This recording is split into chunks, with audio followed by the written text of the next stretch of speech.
Altman, tudo bem com vocês? Bom dia, Léo. Bom dia, Breno. Bom dia, comunidade. Boa segunda, tudo bem? Bom dia, Breno. Bom dia, Léo. Bom dia, Daphne. Bom dia a todo mundo que está nos acompanhando.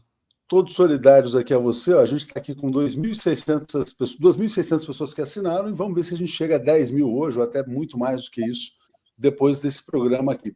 Mas vou deixar para vocês esse tema, né? Porque, na verdade, essa preocupação, né? Quer dizer, paz, entre aspas, em Gaza, né? Um acordo de paz, e risco de guerra na América do Sul. Eu acho que esse pode ser um eixo interessante para o debate aí de vocês. Valeu, gente. Abraços, bom dia. Valeu. Bom dia. Bom, faço minhas palavras, as palavras de Léo, né, e de todos aqui que estão solidários a você, Breno. Eu acho que antes da gente entrar nessa questão também dessa ameaça aqui da América Latina e o resultado da guerra, fala um pouco para a gente sobre o que aconteceu, né? A gente já mostrou aqui a matéria, o Ministério Público Federal se alinhando à CONIB, enfim, te acusando. Explica para a gente em que pé está isso, a linha da sua defesa também. No ano passado, no início do ano passado, a Confederação Israelita do Brasil apresentou ao Ministério Público Federal uma notícia-crime contra mim. Eles elencavam uma série de manifestações minhas nas redes sociais, postagens que eu tinha feito, pedindo para que fosse aberto inquérito por crime de racismo, por antissemitismo, né? Crime de racismo, apologia ao crime e incitação ao crime. Então, a CONIB apresenta o Ministério Público. O Ministério Público envia a petição à Polícia Federal, para que a Polícia Federal investigue a possibilidade de ter havido cometimento de crimes da minha parte. A Polícia Federal faz uma investigação, interroga pessoas, me interroga, e a Polícia Federal solta um parecer dizendo que não havia crime nenhum. E havia uma distorção na compreensão de uma das postagens, enfim, e faz um parecer dizendo que não havia crime nenhum. O Ministério Público não aceita a investigação da Polícia Federal. Esse procurador, Maurício Fabretti, ele chama, eu acho, ele não aceita. Fabretti. Ele não aceita as conclusões da Polícia Federal, o que é raríssimo, o Ministério Público não aceitar a investigação da Polícia Federal. Raríssimo mesmo. Eu estava conversando com um procurador amigo que disse que em menos de 5% dos casos o MP reabre a investigação. Esse procurador não apenas não rejeita a conclusão da Polícia Federal, como ele alonga a investigação até 2025. E apresenta uma denúncia contra mim no dia 7 de outubro. Veja só a coincidência. No dia 7 de outubro de 2025, 2 anos depois da ação do Hamas na faixa de Gaza. Essa denúncia do procurador, ela é uma comédia, né? É uma comédia. Ela não para de pé. Ela é uma ilação sobre postagens. Ela é uma interpretação mal feita de textos. É um circo. Nitidamente, fica muito nítido o viés pró-Israel, pró-sionismo do procurador. Ele cita como referência sobre o que é antissemitismo as conclusões da IRA, que é a Aliança Internacional pela Memória do Holocausto, da qual o Brasil se afastou recentemente. A IRA é uma coalizão de alguns países controlados pelo lobby sionista para dizer o que é e o que não é antissemitismo, né? É mais ou menos como se na época do nazismo a Alemanha quisesse afirmar que antinazismo seria antigermanismo e a Alemanha criasse uma associação para dizer o que era e o que não era antigermanismo. É isso que é a IRA. Né? Então, é uma peça absolutamente precária. E aí vai para a próxima etapa. Qual é a próxima etapa? Um juiz de primeira instância, porque esse é um caso federal, então ele está adscrito à 8ª Vara Federal Criminal de São Paulo, né, da região de São Paulo. Aí o juiz pode ou não aceitar a denúncia. Se o juiz não aceita a denúncia, parou tudo por ali, não tem segmento. Se o juiz aceita a denúncia, eu vou a julgamento. A soma das penas pode chegar... Meus advogados já me disseram, eu estou um pouco confuso, mas pode chegar uns 12 anos, 14 anos de cadeia. Porque Nossa, a pena máxima do crime de racismo, acho que são 5 anos, aí depois tem apologia ao crime, que são mais 3 anos, enfim, tem uma somatória. Eu não me lembro bem o número, eu posso estar confundindo, é alguma coisa por aí.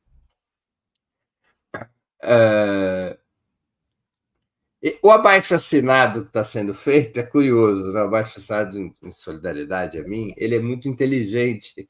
Quem bolou foi, eu acho que foi o Juca Kfouri e o jornalista Juca Kfouri e o presidente do Instituto Vladimir Herzog, Rogério Sotilli.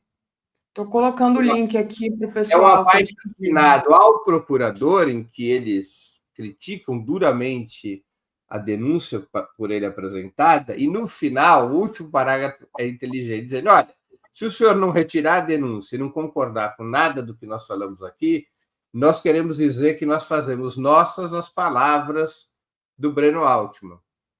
Ou seja, então, processe a nós também, porque nós corroboramos aquelas postagens. Você sabe que tem um princípio no direito que você não pode, quando muitas pessoas ou quando várias pessoas cometem supostamente um crime, você não pode denunciar só a uma dessas pessoas.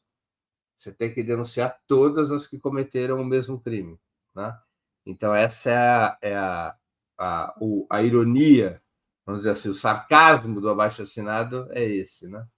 Muito interessante, né? Porque, de fato, você está sendo, na verdade, perseguido, né? E eu vou agradecer aqui ao pessoal. Coloquei, tá, gente, o link do abaixo-assinado aí nos comentários também. Como é que eu achei o abaixo-assinado? Para quem quiser procurar depois, que não pegar o link, Carta em Solidariedade a Breno Altman. Aí vocês chegam aí e podem até escrever do lado abaixo-assinado no Google, é facílimo. Então, vamos lá. Está aqui, olha.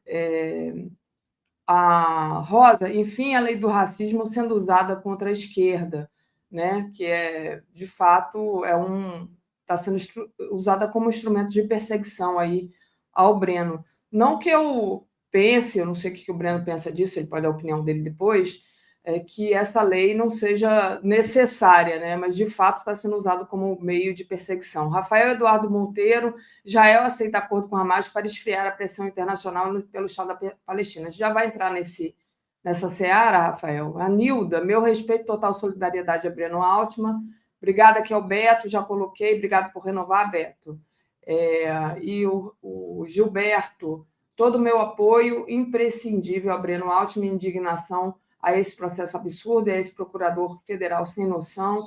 Obrigada, Márcia, bem-vinda aqui pelo apoio, mas, enfim, são questões aí internas de vocês, mas obrigada aqui sempre pelo apoio.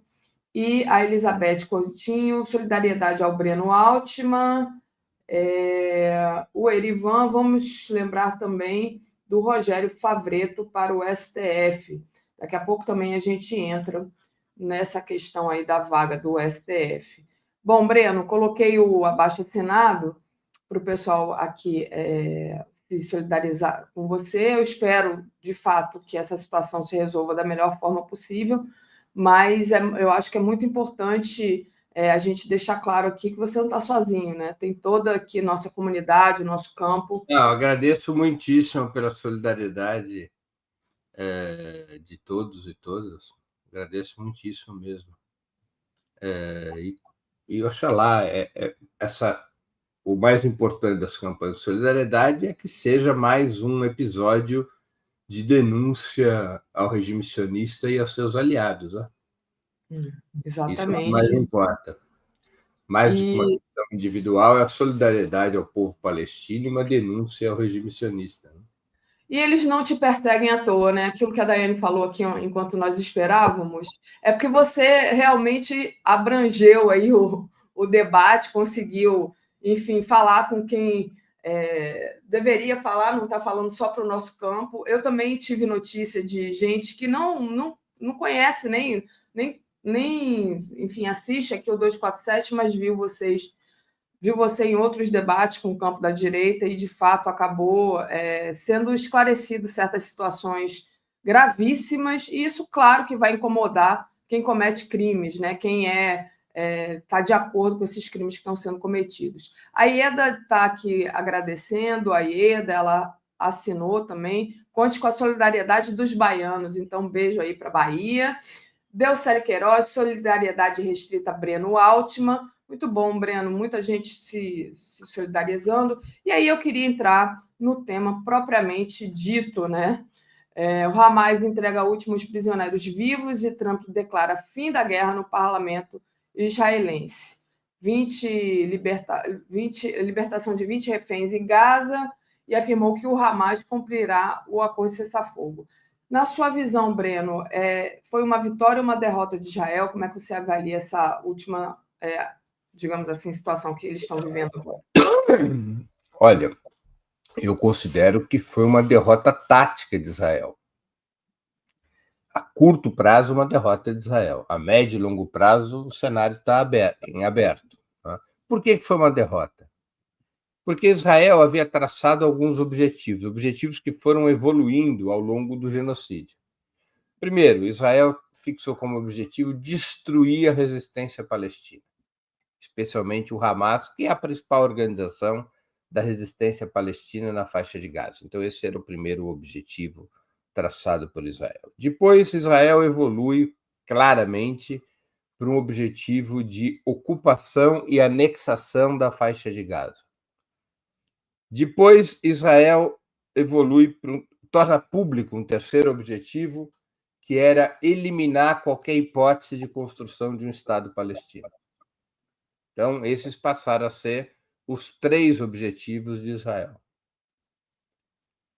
Não é à toa que Israel rompe o cessar-fogo estabelecido em janeiro, ele rompe em março.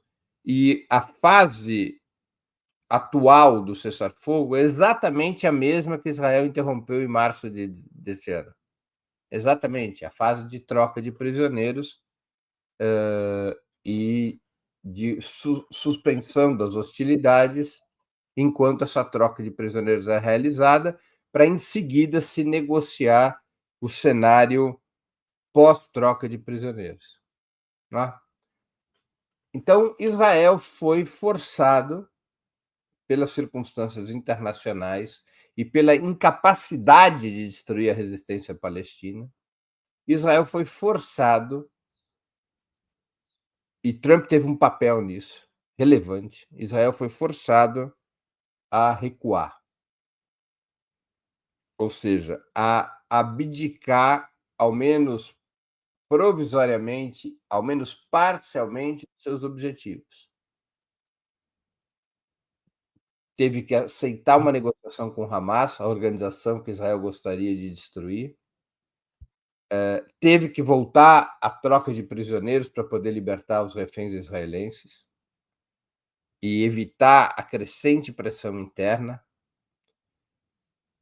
Teve que aceitar um acordo que diz claramente que Israel não anexará nem manterá a ocupação na faixa de Gaza, por um lado, e, por outro lado, teve que aceitar um acordo que diz, mesmo de forma vaga, que a faixa de Gaza, em algum momento, passará à gestão da autoridade palestina, e, nesse mesmo acordo, se faz uma clara referência da constituição de um Estado palestino.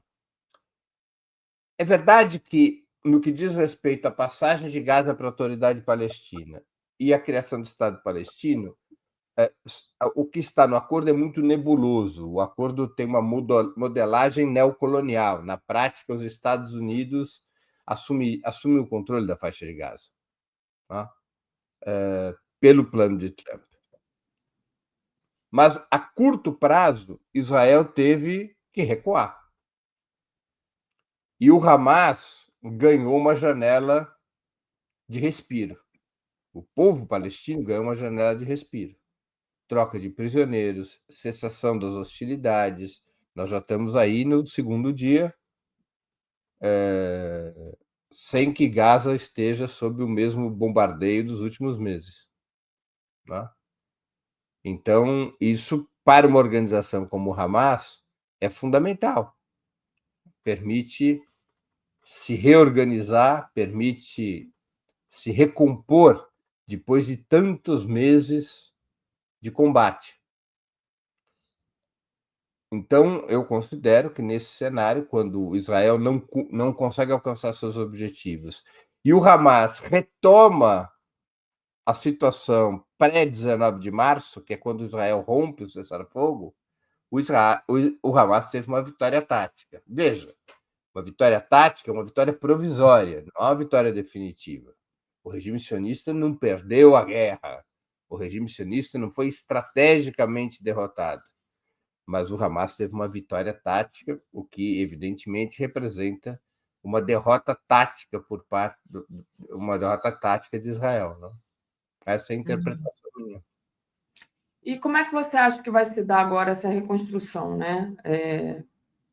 O que vai acontecer? As pessoas estão voltando para suas casas, mas casas que não existem mais, né? Casas que foram destruídas. Tem uma etapa prévia ainda, porque não é muito claro, ou não é muito seguro, melhor dizendo, o que vai ocorrer depois do dia de hoje. Ninguém sabe exatamente o que vai acontecer amanhã. Com os reféns libertados, veja, o Hamas, essa manhã em Israel, agora lá já são 2h30 da tarde, o Hamas libertou os 20 prisioneiros vivos e nos próximos dias vão ser libertados os corpos dos 28 reféns que morreram durante esses 2 anos. Israel libertou 250 prisioneiros palestinos e também tem que libertar mais 1.700 detidos depois do 7 de outubro. Concluída essa fase, o tema dos reféns está resolvido. Netanyahu terá cumprido um ponto da sua agenda pública em Israel. O que o Israel fará em seguida? Vai respeitar ou não o cessar-fogo? Dá para confiar em Israel, Breno? Não dá. Por exemplo, Israel não comparecerá à cúpula do Egito hoje. Estava marcada uma cúpula convocada por Donald Trump, em que pela primeira vez em anos estaria tanto o presidente da Autoridade Palestina, Mahmoud Abbas, quanto Benjamin Netanyahu, o primeiro-ministro de Israel. Benjamin Netanyahu disse que não iria à cúpula e alegou feriado judaico.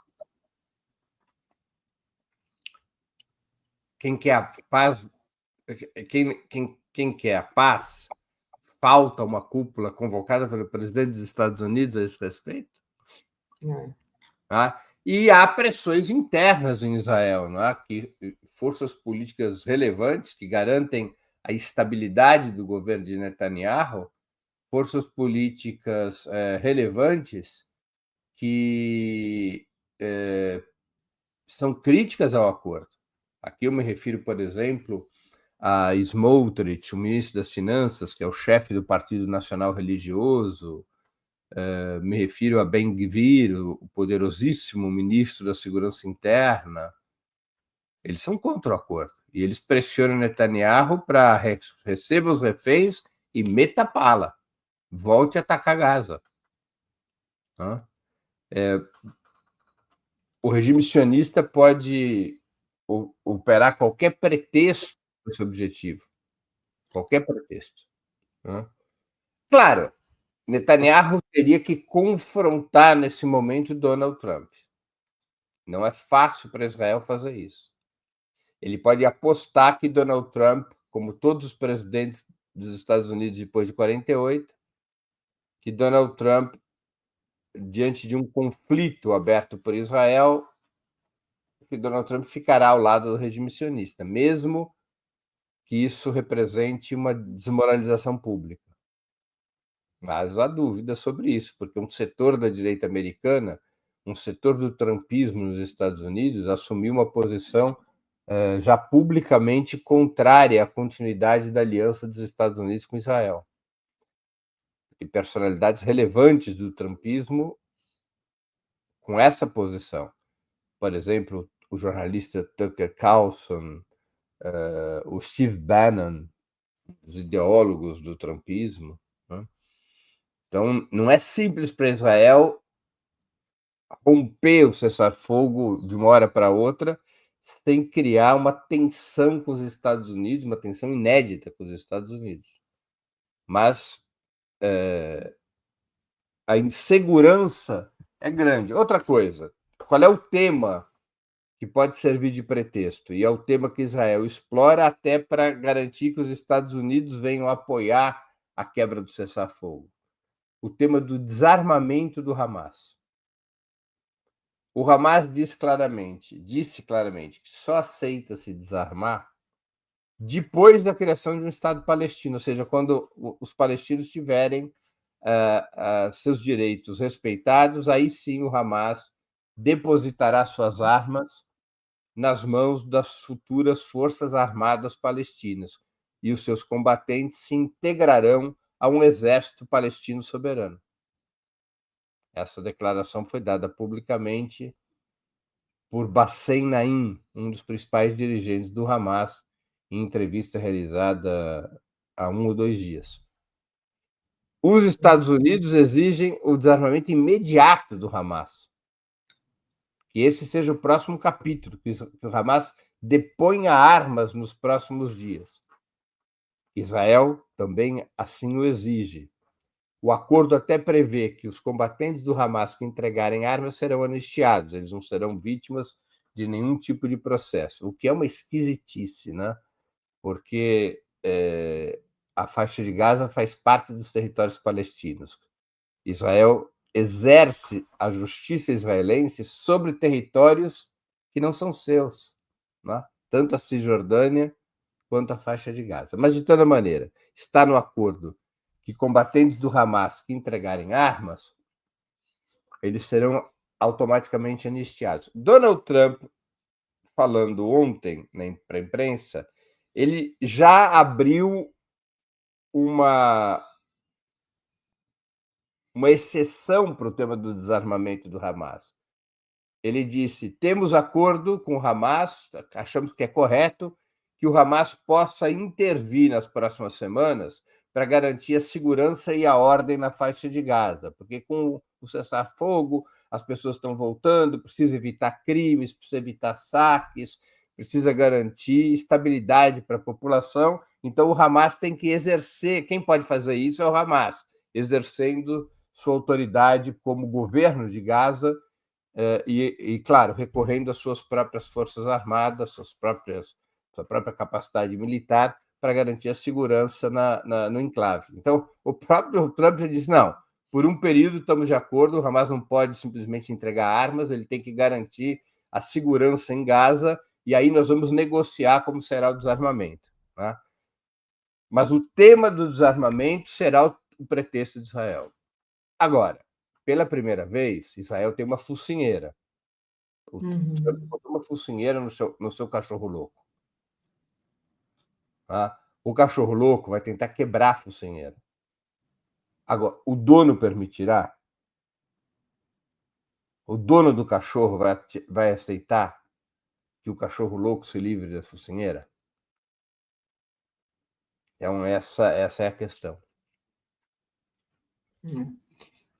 Deixa eu agradecer aqui o pessoal. Obrigada a Mariângela Bignart, obrigada pelo super sticker aqui. Júnia Lage, Breno, todo o meu apoio a você hoje em Itabira, ela está em Itabira. Obrigada aqui a querida Júnia Lage de Coguerra. Gilberto Cruvinel tem umas perguntas aqui. Breno, por que Trump não obriga Netanyahu a comparecer à cúpula no Egito? O Miguel da Silva. E como que os sionistas recuperam a imagem pública? Ficaram bonzinhos agora? Se os reféns foram entregados, qual é a desculpa? Cláudio Alves, já assinei a Carta de Solidariedade a Breno, já passo para você. A Deucele, solidariedade irrestrita a Breno. Então, foi a pergunta do Miguel, né? E aí eu queria adicionar a minha, né? Qual é o futuro do governo Netanyahu? Né? Como é que está o governo Netanyahu e o do próprio Netanyahu? Bom, vamos lá. Não, primeiro, o Trump não tem como obrigar o Netanyahu a estar na cúpula do Egito. Mas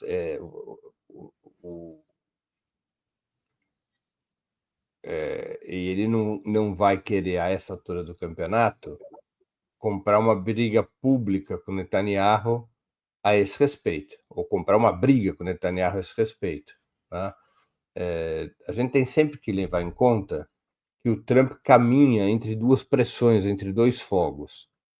De um lado, o lobby sionista, que o pressiona a manter o apoio incondicional a Israel. Então, essa é uma pressão. A outra pressão é a pressão da opinião pública norte-americana, da maioria da opinião pública norte-americana, que quer Trump afastado do genocídio palestino.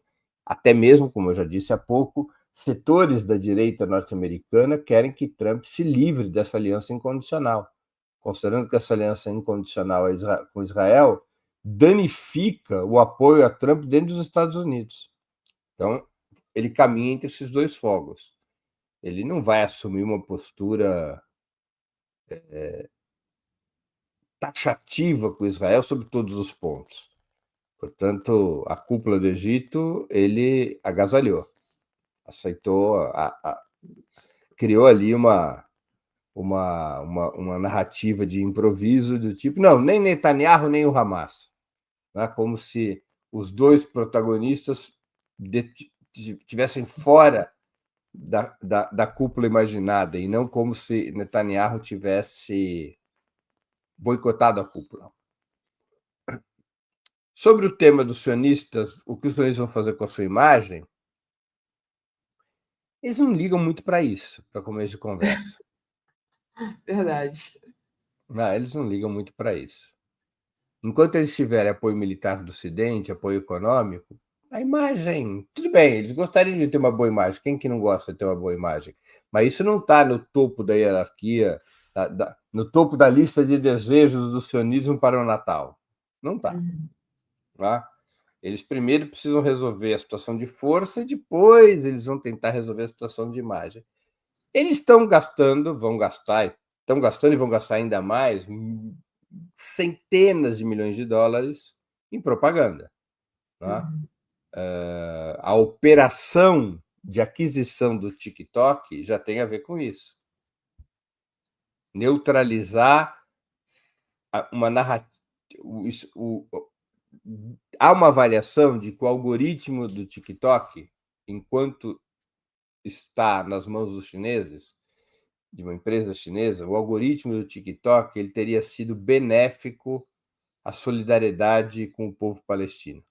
Teria levado muitas imagens do que se passa em Gaza, das manifestações no mundo inteiro, e isso teria sido um veio muito importante para mobilizar a opinião pública nos Estados Unidos. Então, a aquisição do TikTok teria como objetivo, e o Netanyahu disse isso publicamente, neutralizar o algoritmo do TikTok e colocá-lo a favor de Israel.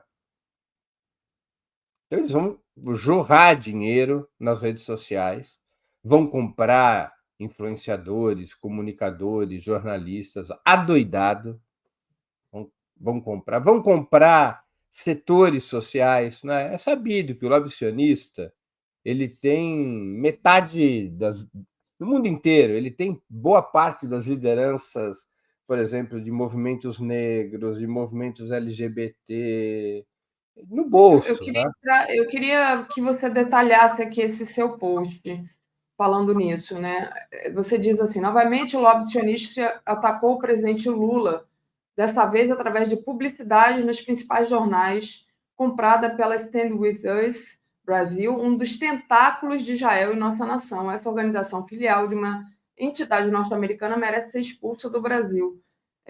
Né? Então, é um pouco isso que você está falando também, né? Não só essa propaganda pró-Israel, tentando, digamos assim, mudar a imagem da opinião pública do genocídio que está sendo cometido lá em Gaza, mas também atacando aqui, né, dentro do nosso terreno, que é o presidente Lula. Explica para a gente aí, Breno.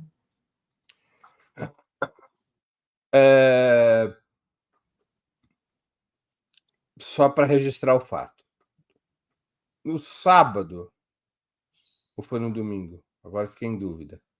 Eu estou tão cansado que... No sábado. A Stand With Us comprou uma página inteira de publicidade nos principais jornais brasileiros. A Stand With Us é uma ONG que é filial de uma ONG com o mesmo nome, uma filial norte-americana, Stand With Us. Por isso que é Stand With Us Brasil. E tem Stand With Us em outros países.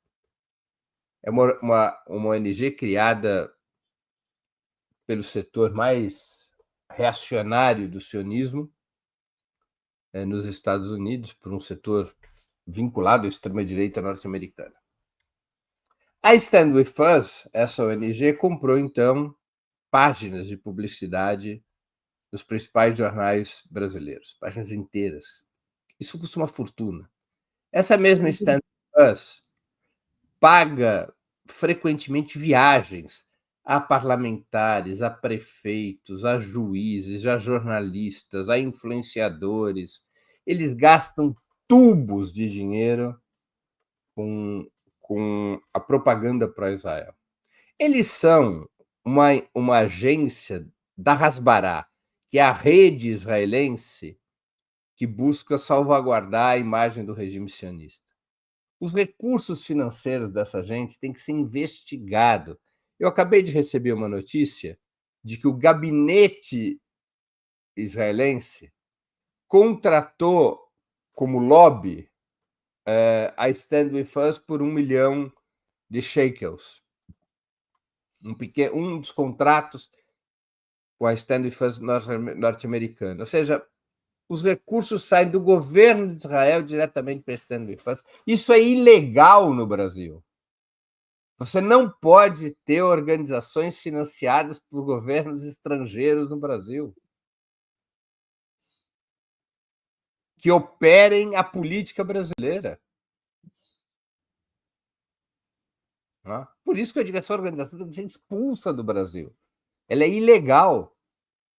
E ela, periodicamente, tem dirigido campanhas contra o presidente da República. Periodicamente dirigido campanhas contra o presidente da República. Elas têm que ser denunciadas. A CONIB, a Stand With Us Brasil. Eu sou da opinião, Daphne, que as pessoas que se vinculam, as pessoas e organizações que se vinculam à solidariedade palestina devem sair de uma situação de defensiva, de se defender do lobby sionista e passar uma posição ofensiva. Certo. Essas entidades têm que ser processadas. Essas entidades têm que ser investigadas. Essas entidades têm que ser denunciadas. No caso específico da Stand With Us, que é uma organização estrangeira, ela tem que ser expulsa do Brasil. A CONIB se disfarça como representação comunitária. Então, a CONIB ela tem que estar sob regras estritas do que significa uma representação comunitária, porque ela também, na prática, é um agente do Estado de Israel. A CONIB não é a representação comunitária dos judeus, isso é só um disfarce. É muito estranho o que aconteceu no 7 de outubro aqui no Brasil. A CONIB organizou um ato que aconteceu aqui em São Paulo. Tenho a impressão até que foi num parque, não sei qual parque, porque eu vi o vídeo, em que se juntaram ali uns 300, 400 apoiadores da CONIB, todos eles vestidos com a bandeira de Israel e cantando o hino israelense. Quando a comunidade portuguesa no Brasil se reúne, ela canta o hino de Portugal? Não. Quando a comunidade italiana se reúne, ela canta o hino da Itália? Não. É muito estranho, não é? É uma clara a demonstração de que a Conib um tentáculo do Estado de Israel. E isso tem que ser denunciado, tem que ser investigado, porque isso é uma violação da soberania brasileira. E essa gente, ela interfere na vida política do Brasil. Eles são um fator de desestabilização institucional no Brasil. Não é? O peso que essa gente tem, que a Conib tem, que o lobby sionista tem no parlamento, no poder judiciário, na imprensa, é um fator de instabilidade, é um fator de encurralamento das instituições brasileiras. Eles têm que ser combatidos. Eles têm que ser combatidos pelas entidades, eles têm que ser combatidos pelo governo brasileiro, que é quem representa o Estado. Eles são inimigos do povo brasileiro. Conib, Stand With Us, o lobby sionista é inimigo do povo brasileiro. Perfeito. E você acabou que eu te interrompi, você não tinha terminado o raciocínio a respeito do que vai acontecer agora com o governo de Netanyahu e com a pessoa, né? Como é que ele está? Não se preocupa muito com a imagem, mas também como é que tem continuidade? Não, o Netanyahu está em dificuldades. Por que ele está em dificuldades? Porque se ele cumprir o acordo apresentado por Donald Trump, ele vai perder o apoio da extremíssima direita sionista. Sem o apoio dessa extremíssima direita sionista, o governo dele não tem votos no Knesset para se manter. Cai o governo. E seriam convocadas eleições antecipadas. Pode ser que haja um acordo a essa altura, incluindo a oposição a Netanyahu, o principal grupo de oposição a Netanyahu, que é liderado por Yair Lapid, e também Benny Gantz, os dois principais líderes da oposição, que é uma oposição leal à Vossa Majestade. Eles não são muito diferentes do Netanyahu. Pode haver um acordo de manter o governo Netanyahu, porque as eleições já estão próximas, elas ocorrem no ano que vem.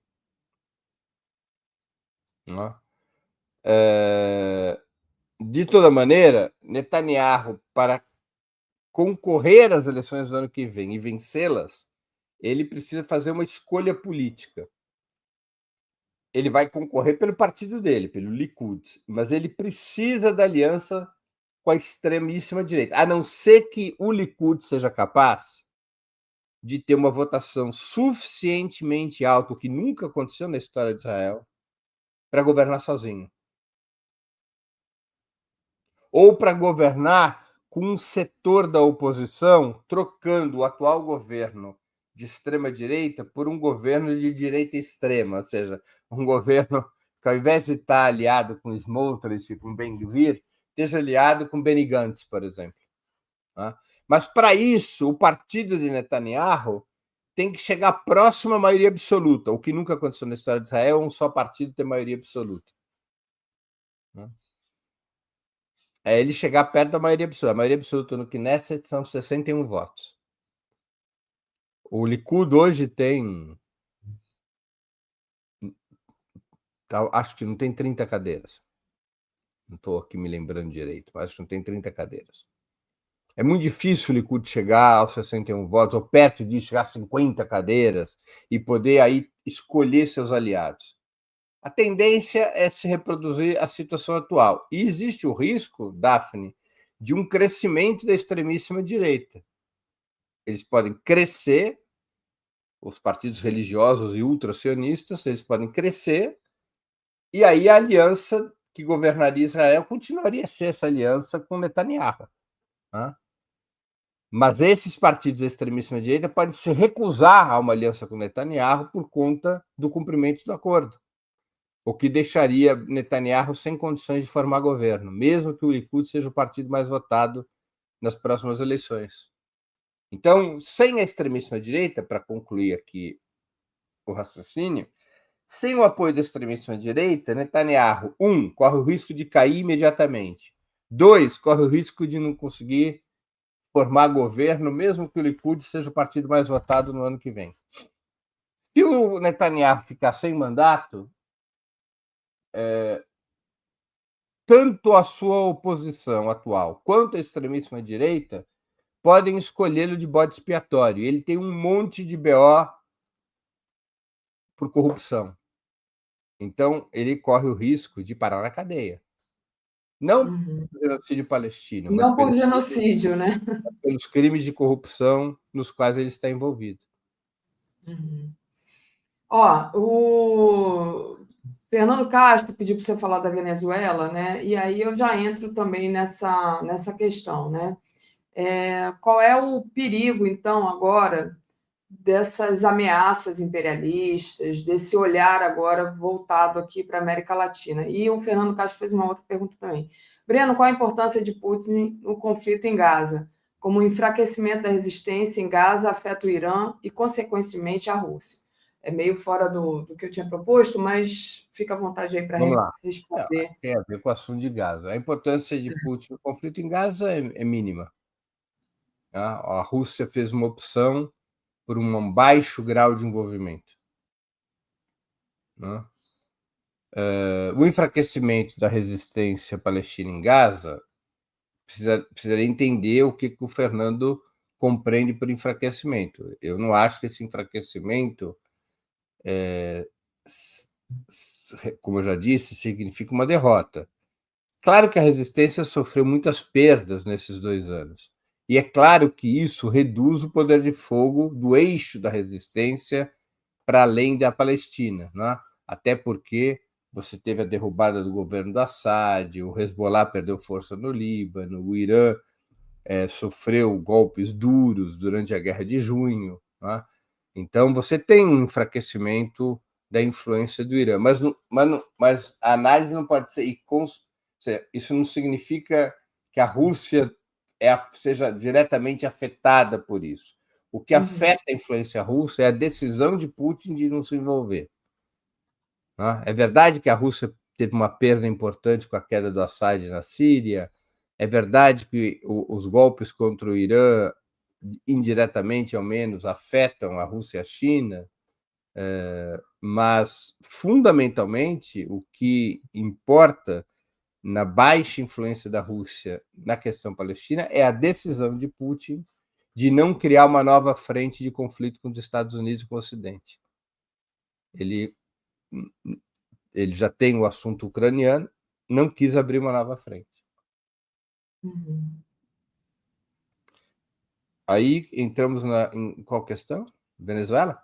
Na questão, se você quiser falar também desse olhar agora de que nossa América Latina aqui pode virar palco de guerra, de ameaça, de pressão imperialista.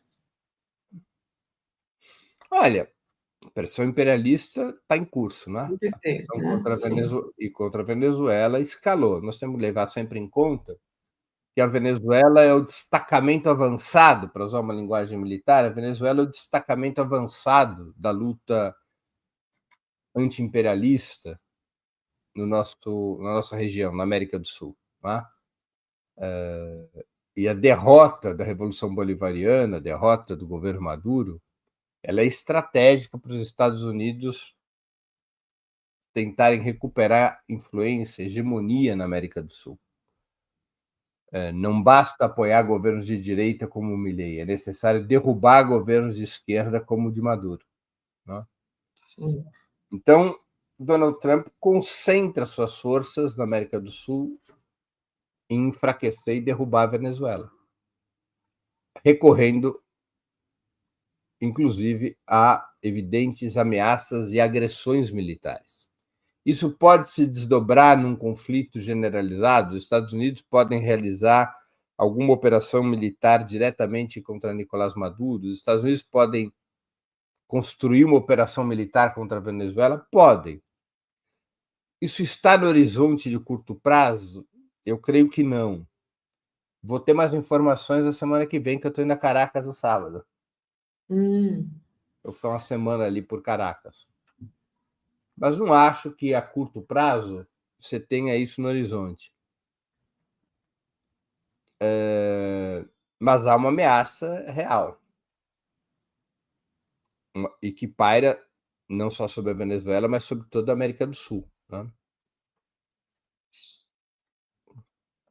Eu vejo, inclusive, essa pendulada, essa oscilação de Trump arrefecendo o discurso anti-Brasil, anti-Lula, eu vejo também como um redesenho da estratégia de Trump. Trump trabalhava, penso eu, com uma lógica de 2 blocos e passou a trabalhar com uma lógica de 3 blocos. Quais 2 blocos que o Trump trabalhava? Os amigos e os inimigos. Quem não é amigo é inimigo. Então, inimigos são Cuba, Venezuela, Brasil, Colômbia, Nicarágua, todo mundo que não se alia com ele era inimigo e deveria ser tratado da mesma maneira. Eu acho que ele avança com uma política de 3 blocos: os amigos, os inimigos e os que podem ser neutralizados. E eu acho que o Brasil entrou numa categoria analítica de governos que podem ser neutralizados, que não são amigos, mas não devem ser tratados como inimigos, como o é a Venezuela, por exemplo. Eu acho que existe hoje uma tensão na Casa Branca em relação a qual estratégia conduzir na América do Sul. O Marco Rubio, o secretário de Estado, ele é claramente um defensor, digamos assim, da teoria dos 2 blocos. Os Estados Unidos na América do Sul ou tem amigos ou tem inimigos. Quem não for amigo é inimigo. Então, é uma política de fronteiras antagônicas. Mas eu acho que ele está perdendo força para uma estratégia que considera a possibilidade de que há governos da América do Sul que, sem serem amigos, poderiam ser neutralizados, de tal maneira que Trump concentrasse seu poder de fogo contra o bloco dos inimigos que é capitaneado na América do Sul pela Venezuela. Dessa maneira que eu analiso. A gente está travando um pouquinho, não sei se sou eu aqui, se é a internet do Breno, mas nada que atrapalhe muito. Só lendo aqui o último superchat do Fernando. Recentemente, Putin defendeu a soberania da Palestina em encontro com o Netanyahu. Apesar disso, há um acordo para Israel não apoiar a Ucrânia, disse ele. A Ana Sueli deseja aqui solidariedade ao Breno. O Gilberto Cruvinel, Breno, Rússia e China podem enviar apoio militar a Maduro ou, ao menos, endurecer o discurso contra um ataque à Venezuela? Pergunta aqui. Endurecer o discurso, já o fizeram. Apoio militar, o grande fornecedor militar da Venezuela é a Rússia. Por exemplo, a Força Aérea venezuelana, ela opera com os Sukhoi russos há mais de 20 anos.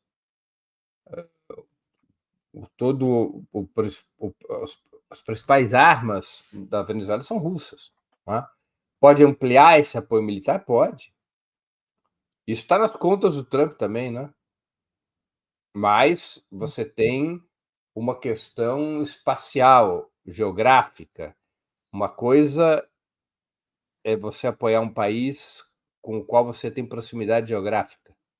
Outra coisa é apoiar um país que está a milhares e milhares de quilômetros de distância. Nas questões militares, a logística é quase ou tão importante quanto a capacidade de combater, né? Quanto mais esticada a tua linha logística, como dizem os militares, ou seja, quanto mais distante estiverem as tropas que você deseja apoiar, mais difícil a operação. Tá? Vamos nos recordar que os Estados Unidos estão a 4 horas da Venezuela, enquanto que a Rússia e a China estão a 16. Tá? Então, não é simples uma linha de suprimento militar constante e robusta numa situação de enfrentamento. Agora, eu nem acho que a Venezuela se defenderia apenas com métodos de guerra tradicional, de guerra regular. Eu acho que a Venezuela está preparada para uma gigantesca guerra de guerrilhas, caso o seu território seja invadido. Essa guerra de guerrilhas tem como estrutura principal as milícias bolivarianas, o armamento de todo o povo. Vamos levar em conta que as milícias estariam já com 8 milhões de inscritos, dos quais uns 4 milhões teriam condições reais de combate. O que isso significa? Significa dizer que o governo venezuelano, isso não é de agora, já tem muitos anos, o governo venezuelano, de forma organizada, armou o povo. Não armou o povo para cada um ter uma arma em casa, como defende o bolsonarismo. Armou o povo organizadamente, ou seja, com unidades populares de combate, nas quais as pessoas receberam ou estão recebendo treinamento, de tal maneira que, no caso de uma invasão, a guerra contra o eventual invasor se transforme numa guerra de todo o povo. É um outro tipo de guerra, né, no qual o suprimento militar é menos das armas pesadas, aviões, navios, tanques, e mais de armas ligeiras. Aí facilita a linha logística, né? Deixa eu agradecer aqui ao Carlos César. E só rapidamente, a gente só tem 2 minutinhos, queria pedir para você comentar, que não deu tempo, a questão do prêmio, né, Nobel, para Maria Corina, um prêmio da guerra, né? A melhor resposta que eu vi até agora foi do Simão Moncada, que é o embaixador da Venezuela nas Nações Unidas, que ele disse assim: prêmio da paz, eu queria comentar o prêmio da física. Por que a Maria Corina não ganhou o prêmio da física? Ela tem tantas qualidades para receber o prêmio da física quanto o prêmio da paz. Muito bom. É uma provocação da direita europeia contra a Venezuela, contra a Revolução Bolivariana. Maria Corina é uma golpista. É uma golpista antiga, ela devia estar presa. Desde 2002 ela devia estar presa. O problema é que... sabe qual é a minha crítica à Revolução Bolivariana? Ela é muito suave. Ela não prende, não processa, não pune os golpistas. Juan Guaidó nunca foi preso, Maria Corina nunca foi presa. O Juan Guaidó era presidente proclamado, entrava e saía da Venezuela sem nenhum problema. Presidente autoproclamado, roubou o país em bilhões de dólares, nunca foi preso. Se na Venezuela a justiça fosse como no Brasil, Maria Corina estava presa há 20 anos. Juan Guaidó estava preso há 10 anos. Ela é a Bolsonaro venezuelana, Maria Corina. Ela já está em cana desde 2002. Talvez falte a Venezuela um Xandão. Eles não punem, eles são, entendeu? Ali são caribenhos, eles acham que a gente só prende quem a gente pega com a arma na mão. Se não tiver envolvido em ato de violência, não vai para a cadeia. Eles não prendem os caras. Ela vive ali escondida, Maria Corina. Todo mundo sabe onde ela está. Eles não prendem, não querem prendê-la. Entendeu? É uma revolução aveludada, suave. Já devia ter colocado essa gente atrás das grades e jogado a chave fora. Bom, vamos lá. Compartilhando aqui a tela da sua programação essa semana. Bora lá. Bora lá. Então, essa semana, hoje, segunda-feira, às 11 horas... Amanda Carumi sobre Colômbia, porque é outro ponto de conflito na América do Sul, Estados Unidos contra Colômbia. Amanhã, entrevista com Luziane Lins para nos contar sobre a flotilha global Sumud, da qual ela participou, e os seus dias de encarceramento em Israel. Pilar Troia fala sobre Equador. Ela foi vice-ministra no Equador, é do Instituto Intercontinental. O tema será a situação no Equador, que é complicada, com o governo de extrema-direita batendo duro. Na quinta-feira, nossa querida Tereza Cruvinel, a respeito do seu livro sobre a EBC. Vou entrevistar a Tereza sobre a experiência da TV pública. Legal. E, finalmente, Paulo Sérgio Pinheiro, na sexta-feira, professor Paulo Sérgio Pinheiro, sobre a atual situação na Síria, mas vamos falar, evidentemente, também sobre o cessar-fogo na Palestina. Então, são essas as entrevistas da semana. Bacana. E tem sempre 20 minutos? Sempre às 11 horas, né? Sempre às 11 horas. E tem 20 minutos? E tem o... Bom, esse é o 20 minutos. O meu programa de análise vai ser amanhã, às 5 horas da tarde, né? Como sempre, às terças-feiras. O tema original que estava pensado era sobre Venezuela, né? Mas talvez nós mudemos para acompanhar o cessar-fogo. Ainda não foi decidido. Vamos decidir agora às 9h30 da manhã. Tá bom. E qual é o tema? Então, Breno, boa semana de trabalho para você e a gente continua aqui te dando todo o apoio e solidariedade nessa questão aí enfim, que você vem enfrentando, jurídica. Muito obrigado, Daphne, a você, a todo mundo que manifestou solidariedade. Uma boa segunda-feira, uma boa semana para todas e todos que nos acompanham. Valeu. Muito bem, gente.